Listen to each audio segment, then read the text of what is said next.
boa noite. Estamos aqui para falar de um assunto bastante interessante. Religião é um assunto que divide o mundo. Algumas pessoas são religiosas, a maioria, eu diria, aqui do planeta são religiosas. O número de evangélicos cristãos cresce a cada dia mais pelo mundo e pelo Brasil. Mas existem algumas dúvidas que nós gostaríamos de esclarecer hoje aqui. Estamos aqui com o pastor João Costa, da Igreja Assembleia de Deus em Nilópolis, convidado nosso na noite deste dia, estará nos presenteando com a palavra de Deus, nos mostrando algumas coisas através das Escrituras Sagradas. Pastor João, boa noite. Boa noite, graça e paz. Eu recebi uns textos aqui de uma amiga. Ela é evangélica, só que nova convertida. E ela tem uma outra amiga que é da Testemunha de Jeová. E veio até ela com alguns textos. Trouxe até ela algumas anotações e ela me pediu um auxílio, uma ajuda. E aqui, baseado no livro de Isaías, capítulo de número 65, vamos começar do versículo 17. Diz assim: porque eis que eu crio novos céus e nova terra, e não haverá mais lembrança das coisas passadas, nem mais subirão ao coração. Pastor João, o que essa amiga quis dizer, testemunha, é que nós não vamos para o céu. Deus, o Todo-Poderoso, Ele vai transformar o nosso planeta Terra, para que possamos habitar nele. E aí, vamos partir do princípio de Isaías 65, versículo 17, e os demais nós seguiremos ao longo dessa nossa conversa. O senhor pode começar a nos esclarecer algumas dúvidas? Com certeza. Esse é um dos temas mais debatidos ultimamente acerca de novos céus e nova terra. Nós iremos tratar um pouco acerca das testemunhas de Jeová que tem propagado durante séculos e séculos que o lugar onde habitarão eternamente será aqui na terra. Precisamos ficar muito bem entendidos e compreendidos nessa noite do que diz a palavra de Deus. O que diz a palavra do Senhor na terra. Quando pegamos o texto de Isaías 65, 17, a qual foi lido nesse momento, precisamos entender escatologicamente uma série de eventos que vão acontecer até que novos céus e nova terra vão ser preparados para aquele que for digno de estar nele. Vamos observar algumas trajetórias que a Bíblia vem nos relatando e nos mostrando acerca de como isso acontecerá e de quando se sucederá tais eventos. Nós, como Igreja do Senhor aqui na Terra, estamos aguardando um dos maiores eventos, se não o maior evento que a Igreja está aguardando nos últimos tempos, é o arrebatamento da Igreja. Quando você começa a estudar o livro de Mateus capítulo 24, lendo seus versículos, partindo para o capítulo 25, você vai começar a ver Jesus falando acerca do princípio de dores. Que haveria uma grande dor em todo o planeta Terra, que haveria um momento tão difícil, que a humanidade vai passar, que a humanidade vai estar presente, muitos vão estar presentes, até que a igreja seja arrebatada. Mas o que nós estamos esperando nesse momento é o arrebatamento da igreja. Daí, a igreja sendo arrebatada, nós vamos pular para a grande tribulação. Depois da grande tribulação, nós vamos pular para o milênio. O milênio, que é onde nós queremos chegar nesse momento agora, quando se fala de novos céus e nova terra. Observe o seguinte, que esse texto, os nossos amigos, nós amamos em Cristo Jesus, testemunho de Jeová, se equivocaram na interpretação de que Os escolhidos, como eles bem relatam, morarão aqui na terra. Isso é um grande equívoco. Pelo seguinte, vamos ler alguns versículos que se seguem adiante. É necessário mencionar o seguinte, que texto sem contexto é um pretexto para a heresia. E é necessário se observar outra coisa, que as testemunhas de Jeová, e muitos dos seus ensinos pegam versículos isolados para fundamentar ideias. Então, para que você possa entender o texto na sua amplitude, é necessário você pegar o início, o meio e o fim, para que possa ficar bem esclarecido o que o texto quer falar. Pastor, só um segundo. Então, o senhor diria que aqui eles interpretaram de uma forma equivocada, a partir do versículo 17, esses novos céus e nova terra não seria aqui na terra? Ou seja, essa nova terra não seria uma terra transformada, essa nossa terra transformada por Deus?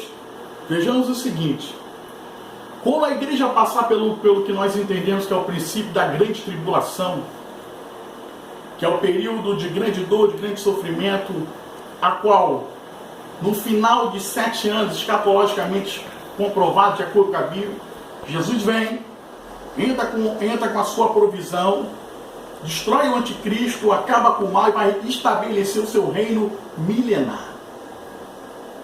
Aí sim, novos céus e nova terra. Tudo vai ser estabelecido como do princípio. Mas aqui na terra? Aqui na terra. É o reino milenar. Você pode ver isso no livro de Apocalipse. Se você quiser acompanhar comigo, Apocalipse capítulo 20. 20, versículo 4. Nós vamos falar já no final da grande tribulação, quando Satanás vai ser aprisionado por 1000 anos. Vejamos o texto, Apocalipse 20, versículo 4. Vi também tronos, e nesses tronos se assentaram aqueles aos quais foram dada autoridade para julgar. Vi ainda as almas dos decapitados por causa do testemunho de Jesus, bem como por causa da palavra de Deus, tantos quantos não abandonaram, não adoraram a besta, nem tampouco a sua imagem, e não receberam a marca na fronte e nem na mão. E vieram e reinaram com Cristo durante 1000 anos. Observe o seguinte, que após a grande tribulação, quando Jesus estabeleceu o seu reino milenar aqui na terra, Satanás vai ser preso por 1000 anos. E vai ser estabelecido aqui na terra um reino milenar, aonde todas as coisas voltarão a ser como desde o princípio. Por isso que quando você lê no mesmo texto de Isaías 65, versículos seguintes, você vai observar coisas tremendas. Que diz assim, lá no versículo 21, eles edificarão casas e nelas habitarão, plantarão vinhas e comerão seu fruto. Não edificarão casa para outros, para que outros habitem. Não plantarão para que outros comam, porque a longevidade do meu povo será como a da árvore, e os meus eleitos desfrutarão de todas as obras, das obras de suas próprias mãos. Eu quero ir para o 25. É um grande texto que as testemunhas de Jeová se baseiam muito. Quando diz que aqui na terra, quando eles vão conviver com os animais na perfeita harmonia. Realmente, isso no reino milenar vai ser feito. Os animais vão estar numa perfeita sintonia, em convivência com os homens, como diz esse texto. O lobo e o cordeiro pastarão juntos, e o leão comerá palha com o boi, pó será comida da serpente. Não se fará mal nenhum, nem dano em todo o meu santo monte, diz o Senhor. Será um reino estabelecido aqui na terra, porém, um reino que terá começo, meio e fim. Sem pecado, pastor? Será um tempo que o pecado não terá domínio naquele momento. Pois que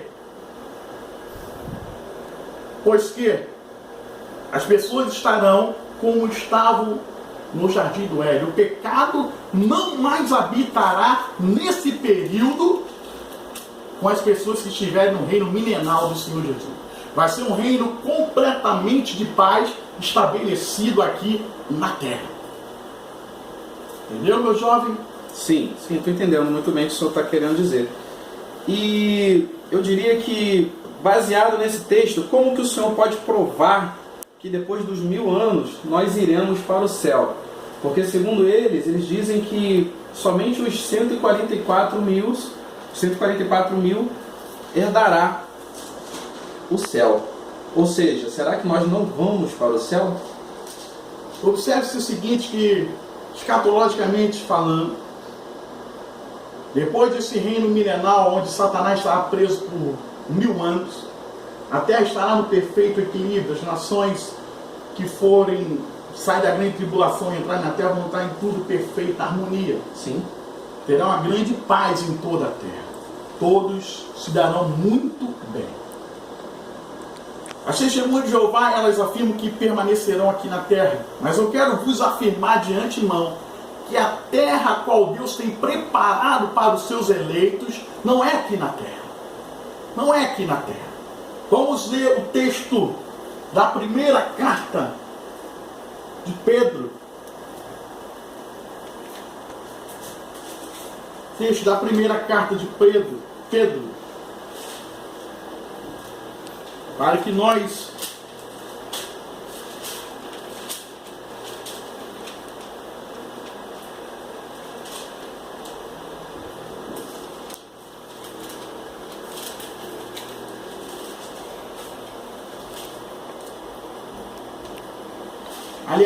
retificando, segunda carta de Pedro, capítulo de número 3, versículo de número 12. Diz assim: as testemunhas de Jeová, a organização Testemunho de Jeová prega que eles morarão aqui na terra para todo sempre. Isso é uma grande mentira. Isso é uma grande... não tem base nas Escrituras. Isso não procede. De acordo com as Escrituras, após o reino milenar, o juízo de Deus vai ser estabelecido sobre a terra. E essa terra que hoje nós vemos, ela vai ser desfeita em fogo pelo poder da glória de Deus. Vamos ler o texto, segunda carta de Pedro, capítulo 3, verso 12. Esperando e apressando a vinda do dia de Deus, por causa do qual os céus incendiados serão desfeitos e os elementos abrasados se derreterão. Nós, porém, segundo a promessa, esperamos novos céus e nova terra, nas quais habita a justiça. Mas ainda eu quero frisar, para a gente ter mais base de que a nossa morada não será aqui, o livro de João, capítulo 14, o que o próprio Senhor Jesus vai nos relatar na sua palavra.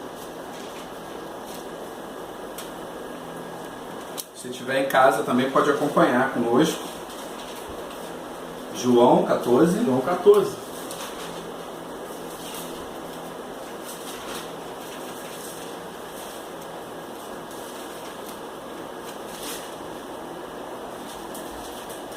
Qual versículo, pastor? A partir do versículo 1. A partir do versículo 1. Anote bem para que você tenha base para falar com quem vier pedir razão da sua fé acerca do lugar onde você vai morar. Não se turbe o vosso coração. Credes em Deus, credes também em mim. Na casa de meu pai há muitas moradas.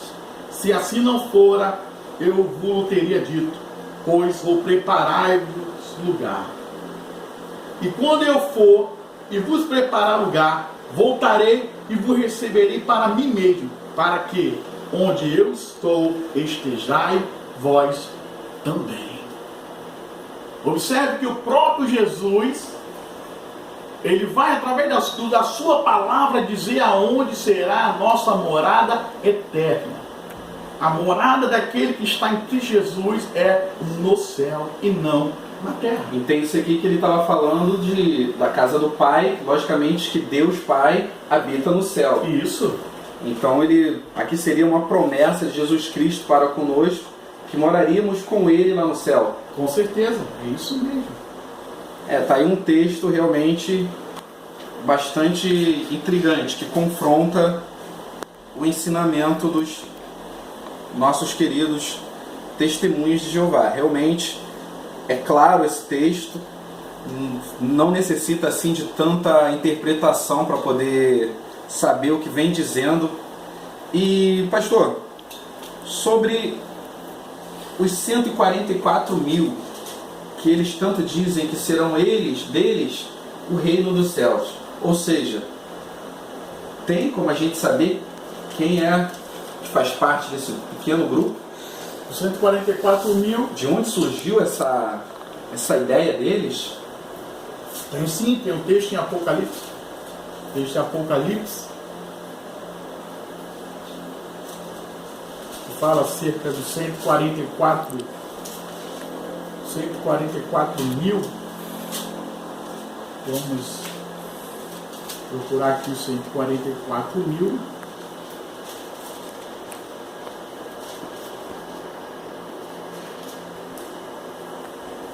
Apocalipse 7, seria isso?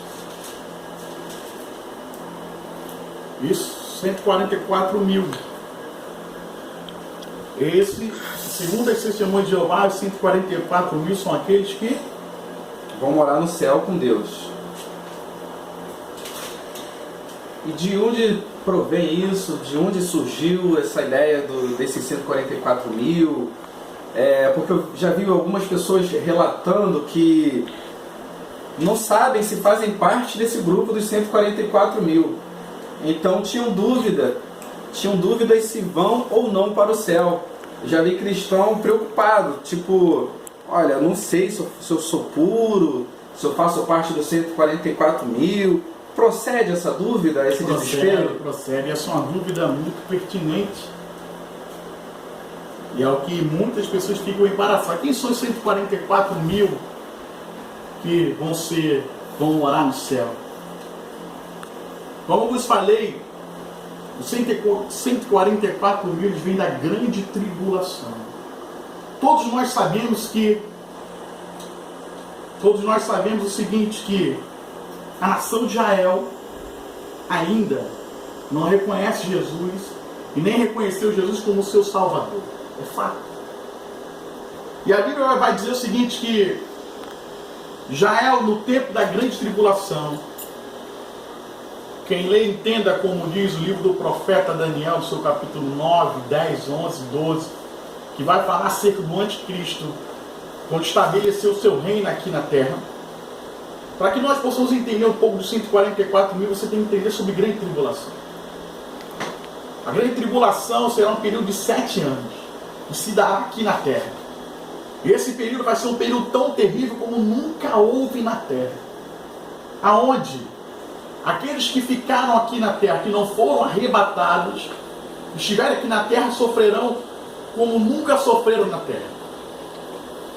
Dentre esses 7 anos, haverá 2 divisões. Os primeiros 3 anos e meio, o anticristo, como diz a Escritura, ele vai estabelecer um reino de paz, fará paz com todas as nações. Ele não vai mostrar para que ele realmente veio. Será um homem muito estratégico politicamente, na arte da guerra, e conquistará muitos para que fiquem ao seu lado. Na segunda metade dos 3 anos e meio, aí sim, ele vai mostrar o propósito para o qual ele veio. Ele vai mostrar qual foi o seu intuito de lutar contra aquilo que tudo se chama de Deus. Quando vocês precisam ler o livro de Daniel, acerca dessa mensagem profética. Quando ele se manifestar e querer sentar no trono de Deus, que vai ser restabelecido em Jerusalém, aí sim, aqueles que ficaram vão saber que negaram o Messias. Nesse tempo haverá uma grande comoção, porque eles vão ver que realmente negaram o Messias. Então muitos morrerão naquele tempo, mas entregarão as suas vidas para Cristo. Entregarão a sua vida para Cristo. Então esses 144 mil são aqueles que vão se converter no tempo da grande tribulação da nação de Israel. São aqueles que estão clamando debaixo do trono, quando você pode ler no livro de Apocalipse.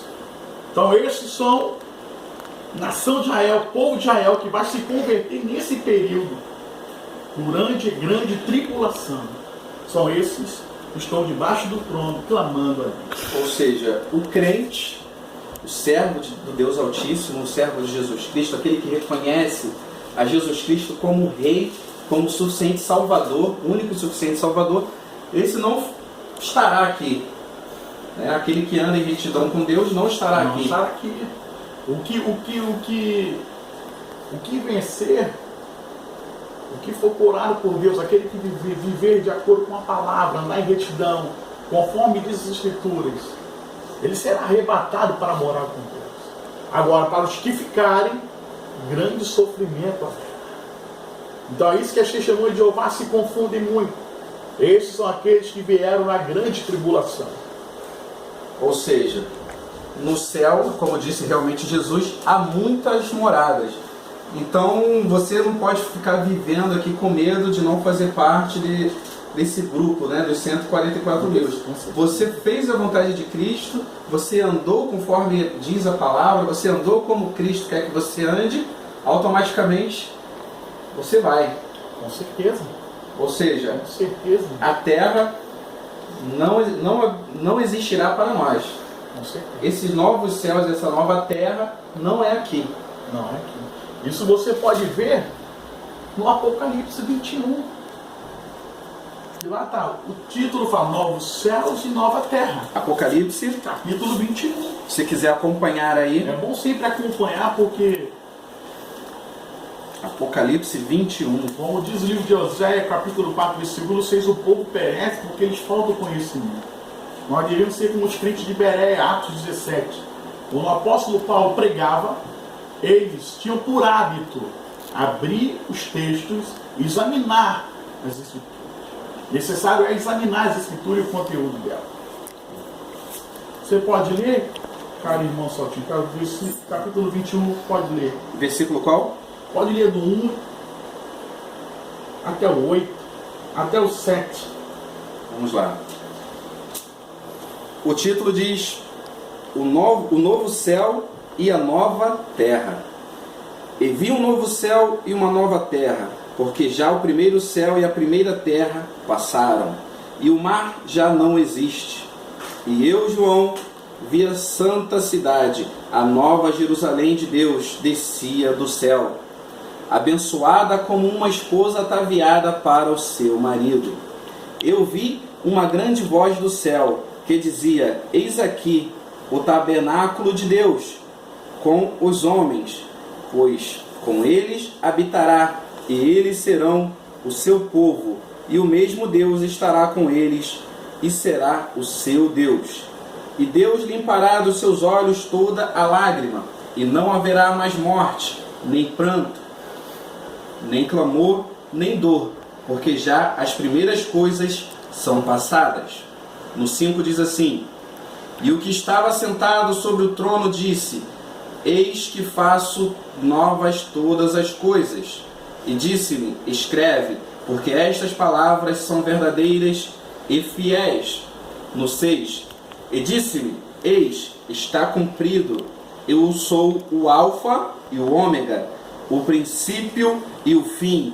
E quem quer que tiver sede de graça, lhe darei da fonte da água da vida. No 7, quem vencer herdará todas as coisas. Eu serei seu Deus e ele será meu filho. Finalizando no 8. Mas quanto os tímidos, os incrédulos, os abomináveis, os homicidas, os fornicadores, os feiticeiros, os idólatras e a todos os mentirosos, a sua parte será no lago de fogo e enxofre, o que é a segunda morte. Aqui só para fazer aqui um comentário, o 8 termina de uma forma bem assustadora, né, pastor? É a segunda morte. Você vê aqui que do início tem umas promessas, coisas boas que vêm pela frente, mas o 8 termina duro, né? Para quem não pratica o que diz a palavra de Deus. Seria isso? É verdade. A segunda morte será onde Jesus vai dar o seu juízo, filho. Quando você vai no mesmo livro de Apocalipse, no capítulo 20, a partir do versículo 11, para a gente ver os juízos de Deus, vai ser assim. Vi um grande trono e aquele que se assenta, de cuja presença fugiram a terra e o céu, e não se achou lugar para eles. Vi também os mortos, os grandes e pequenos, postos em pé diante do trono. Então se abriram os livros. Ainda outro livro, o livro da vida, foi aberto. E os mortos foram julgados, segundo as suas obras, conforme que se achava escrito. Deu o mar os mortos que nele estavam. A morte e o além entregaram os mortos que neles haviam. E foram julgados, um por um, segundo as suas obras. Então, a morte e o inferno foram lançados dentro do lago que arde com fogo e com enxofre. Essa é a segunda morte, o lago de fogo. E se alguém não for achado escrito no livro da vida, este foi lançado para dentro do lago de fogo. Precisamos entender o seguinte: quando se fala acerca da segunda morte, haverá um tempo onde o grande trono branco vai ser estabelecido. Nele todos vão comparecer. Os mortos que morreram no mar, todos os mortos vão comparecer diante do trono para serem julgados um por um. Nesse momento vai ser dado o grande decreto. Quem lago de fogo de enxofre vai ser lançado lá, e quem vida eterna, vida eterna. Precisamos entender o seguinte, que cada um vai ser julgado nesse dia. Os livros vão se abrir. O livro da vida vai ser aberto. O livro das obras será aberto. Esse vai ser um dos dias mais tremendos na terra. O juízo final será o seguinte: aquele que for condenado será lançado no lago de fogo com enxofre. E para ele não tem mais solução. Acabou, é o juízo final. Dali, tudo estabelecido, acabou-se. Então é necessário observar o seguinte: que a palavra do Senhor ela tem se cumprir, ela vai se cumprir a cada dia. É necessário observar que estamos em tempos difíceis na terra, onde tem se proliferado muitas doutrinas. A própria Bíblia já falava disso, que nos últimos dias apareceriam pessoas que se apostatariam da fé e dariam ouvido a doutrinas de demônios. São homens com ideias terríveis, lançando filosofias, incitando o povo a fábulas, a várias coisas na terra. Mas o dia de juízo ele vem. E um grande trono vai ser estabelecido para todos. Todos vão comparecer. E quem é condenado, lago de fogo de enxofre. Aonde vai ser lançado Satanás, todos desobedientes. Uma coisa é de se alertar que Deus não preparou o inferno para nós, seres humanos, que fomos criados a sua imagem e semelhança. Não. Ele criou o inferno para Satanás e seus demônios. Só que nós entendemos que em pleno século XXI e nos séculos que ainda virão, o homem, o ser humano, vai procurar andar mais seguro se eu querer a sua vontade. Só que eu vos digo uma coisa: que tudo que o homem faz aqui na terra, ele vai prestar conta. Se você quiser andar pecando, continue pecando. Se você quiser andar fora do que está escrito na palavra de Deus, continue andando. Te é facultado tal coisa. Mas haverá um grande juízo para todos. Quem é para o céu, céu. Quem é para o inferno, inferno. Pastor, eu entendo que a Bíblia, ela não é de dupla interpretação. A Bíblia ela é de uma só interpretação, né? E a gente lê a Bíblia e pede orientação ao Espírito Santo de Deus para que possa mostrar a cada um de nós, revelar a verdade. E infelizmente nós somos até mesmo chamados de intolerantes, porque nós não aceitamos algumas versões que surgem, algumas digamos que doutrinas para interpretar as Escrituras. E eu diria que essa seria mais uma que interpreta a Bíblia de uma forma não correta. Seria isso? Verdade. O senhor poderia nos falar aqui rapidamente sobre a história do criador da doutrina, né, dos nossos amigos, testemunhas? Porque quando a gente fala a palavra, se a gente falar a palavra seita, até mesmo alguns se sentem ofendidos, né? E eu acredito que muitos deles não fazem por mal. Eles não estão ensinando dessa forma para prejudicar, e sim porque eles aprenderam dessa forma. Muitos que estão lá até mesmo se desviaram do bom caminho, saíram de nós, eles seguiam, né, o que nós seguimos, mas acredito que não baseado numa estrutura, como o próprio Jesus disse que se você construir a sua casa sobre a rocha, o vento vai vir e não vai levar, né? Então eu acredito que esses que saíram de nós, eles construíram a casa sobre a areia, seria isso? Verdade. Quando você vai fazer um apanhado acerca da própria história da organização, como eles gostam bem de ser chamadas, testemunhas. Vamos chamar de organização para não... As testemunhas de Jeová. Você vai ver que o seu fundador, que tem por nome Charles Taze Russell, ele era um cristão. Cristão? Ele era cristão. Olha que interessante. Ele vivia de acordo com a palavra de Deus. Mas depois de passar por vários problemas na sua vida, frustrações, decepções, ele se separa e começa a fazer uma nova interpretação das Escrituras Sagradas. Uma nova interpretação. Ele pega a Bíblia e começa a interpretar naquilo que ele entende. Existe uma versão que eles próprios lançaram, que é a versão do Novo Mundo, que tem várias alterações. Por exemplo, alterações. No livro de João, capítulo 1, versículo 1 diz, o texto original vai dizer que no princípio era o verbo, e o verbo estava com Deus, e o verbo era Deus. Na tradução do Novo Mundo, das Testemunhas de Jeová, vai dizer, no princípio era o verbo, e o verbo estava com Deus, e o verbo era um Deus. Ou seja, eles alteraram para não confirmar a divindade do Senhor Jesus, que Jesus não é Deus. É um perigo isso. Então, é um perigo. Quando há uma distorção do original, daquilo que realmente é, isso acaba trazendo perigos. Outra coisa, eles comparam Jesus como sendo o arcanjo Miguel. Mas isso é outras coisas que nós vamos debater muito mais à frente. Mas só essa indagação do próprio livro, você pode pegar a Bíblia deles, a tradução do Novo Mundo, você vai ver que no João capítulo 1 há essa alteração, que Jesus é um Deus.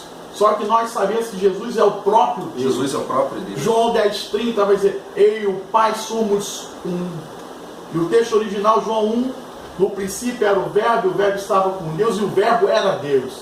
Nós temos base para corroborar, para fortalecer e para dizer que Jesus é o próprio Deus. A Bíblia tem inúmeras fundamentações para comprovar isso. E fora ali falando de uma outra doutrina que eles pregam, uma aberração terrível, que é acerca do Espírito Santo. Sim. Eles dizem que o Espírito Santo é uma força ativa, uma força impessoal. Impessoal, que não tem personalidade. Só que se você for ler no livro de Atos capítulo 13, você vai observar o seguinte, disse o Espírito Santo, separai-me para a obra que tenho desejado a Paulo e a Barnabé. Uma força espiritual, uma força impessoal não fala. Não manda, né? Não manda. Entendo. E você pode pegar também outros textos. Na primeira carta de Tessalonicenses, não desprezeis o Espírito, não entristeçais ao Espírito Santo. Uma força ativa não pode ser entristecida, porque não tem sentimento. O Espírito Santo tem sentimento. Então, pelo que o senhor está falando, o Espírito Santo é o próprio Deus. É o próprio Deus. É o próprio Deus. É o próprio Deus. Ou seja, agindo dessa forma, eles reconhecem que somente Jeová, seria isso? Eles não reconhecem Jesus como Deus, né? Para eles, o Espírito Santo Jesus como Deus seria um Deus. Um Deus. Aí já entraríamos em outro assunto como politeísmo. Seria um Deus. Só existe mas um Deus. Mas não Deus como Jeová. Ah, meu pai. Complicado. Então, há uma grande distorção da palavra de Deus. Então é isso que nós estamos refutando aqui nessa noite, para que todo texto se leia texto com contexto, não apenas um texto isolado, porque eles querem fundamentar um texto em toda a sua ideia. Então é isso que deve ser observado. Entendi. Bom, eu acredito que de uma forma bem sutil, sem ser soberbo, sem ser arrogante, porque também nós não estamos aqui para poder diminuir os testemunhos de Jeová de maneira alguma. Nós queremos sim pregar a palavra, pregar o que está escrito nas Escrituras. Nós queremos que eles venham para o nosso lado, porque eles também têm direito ao céu se eles passarem a fazer o que diz a palavra, né, pastor? É o que nós temos por todos os meios propagado, que o céu é para todos. A nossa missão é levar um manancial de água viva, a revelação da palavra a todos. Estamos aqui sempre prontos e abertos a qualquer debate. Eu acredito que futuramente, você gostando, dê um link aí, gostei, dê a sua sugestão, nós poderíamos fazer talvez um segundo round. Né? Você também que é amigo, testemunho de Jeová, quiser tirar dúvidas, o senhor tem algum e-mail que possa deixar para quem quiser tirar dúvida? Com certeza, tenho sim. O senhor pode poder passar? Tudo por extenso, neto25@hotmail.com. Vou repetir mais uma vez, neto25@hotmail.com. Qualquer dúvida, pode entrar em contato conosco. Nós estamos aqui para ser bênção na sua vida. Pastor, muito obrigado. Se o senhor quiser deixar uma palavra, uma consideração final para os nossos amigos, porque tem gente aí vendo no Brasil e no mundo, né? Porque hoje em dia, através da internet, a gente consegue alcançar diversos lugares, né? E eu gostaria que o senhor deixasse uma palavra para os nossos amados irmãos. Nós vamos aí fazer uma série de estudos, e porque o nosso objetivo realmente, como já foi dito aqui, é mostrar a palavra de Deus, a verdade nas Escrituras. Com certeza, eu tenho uma palavra para você, meu amigo, meu irmão, você ainda que não é crente, mas que gosta da palavra de Deus. João 5,39. Vamos ler o texto junto, eu queria que você me acompanhasse, só para a gente finalizar. João 5,39, eu vou ler para você um texto bastante profundo. Diz assim: examinais as Escrituras, porque julgais ter nelas a vida eterna, e são elas mesmas que testificam de mim. Examine diligentemente as Escrituras. Procure estudá-la, afinco, tanto no seu original, no grego, no hebraico, no aramaico. Procure entender a raiz. Não procure julgar um texto pelaquilo que você lê, porque todo texto tem um contexto. Você precisa entender tudo isso para compreender as Santas Escrituras. Então, eu digo a você, seja como os crentes de Bereia, Atos 17, examine, estudem, porque vocês terão vida naquilo que estudam. Não sejam como em Osés 4,6, quando o profeta vai dizer que o meu povo perece porque lhe falta o conhecimento. Eu entendo o seguinte, tenho visto o seguinte, que o povo do século 21 tem perecido porque não lê as Escrituras sagradas. Então se separe, medite, busque, para que não seja enganado pelas seitas e heresias que estão em todo o mundo. Muito obrigado, fique na paz, estamos conectados ao vivo com você, estamos dialogando, graça e paz. Olha, foi uma conversa maravilhosa que tivemos aqui com o pastor João, né? E eu queria dizer a você que está afastado, você que por algum motivo saiu dos caminhos do Senhor, olha, volte. Você tem direito ao céu. O céu é para você. Vamos lá para cima. Jesus está voltando. Graça e paz.